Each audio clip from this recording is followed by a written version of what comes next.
Cat traditions. A friend asking for a primer into the world of the occult. Perhaps Aleister Crowley. Core concepts of the Thelema. Perhaps Agrippa. Perhaps Eliphas Levi. Or perhaps we would do well to seek the roots of Renaissance magic and the seeds of all these modern aggregators into the occult Arabic world, their golden age, what all they brought together from the greater Abrahamic, Greco-Roman, etc. traditions. Shall we also take a journey farther east into the Dharmic world, from Hinduism into the Vedas, the Buddhist concepts, and Taoist metaphysics, inner alchemy for good measure? Forget not the native shamanic traditions, the world around, rich in symbols and magical methods as well. Such a tedious necromancer's job there. Who could be bothered trying to revive all of that ancient stuff? Once upon a time I did, shifting through all of those bits and pieces for living essence, discarding the husks, and I stopped when the Ancient of Days started walking again. That was enough. Now as for aggregators of patterns and methodologies, good old Ali, he did a beast's job there. Ho Mega Therion, all hail the great dragon. Except for those who don't.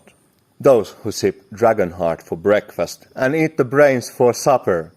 Omega Therion, the dragon terminal. Not the ancient abyss, where magical children slip and keep on wailing about themselves and the loss of their selves. The void, without support for light or shadows, with your suns and moons, left and right hand paths. Where the eyes of the dragon vanish, where the might of the magicians penetrates not. And yes, as to the might of the magicians, what's the point all this churning of the ancient logos? What is it good for? You seek empowerment, do you?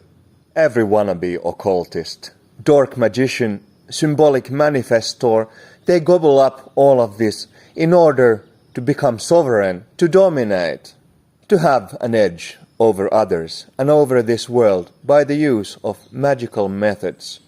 How lost they are, still thriving in their bubble of delusions, driven by the root error, co-opting the fabric of creation as a matter of advancing their subjective will.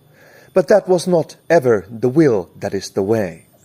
Do what thou wilt, and that shall be the whole of the law. But what is the law, and what is that will? The true will is not a subject will. The true will emerges when the subject has been slain. True will is choiceless awareness, the emergent becoming of existence. So yes, that is the truth, that is the way, and that is the life, and that's the measure of that. And then what is occult? To begin with, what is esoteric? Occult is simply when it's veiled from your vision, and often veiled more so by the excessive use of symbols and roundabout references to what is. So by all means, dabble in the occult as a matter of scouting the maps of what possibly is, but then upgrade from occultist to actualist.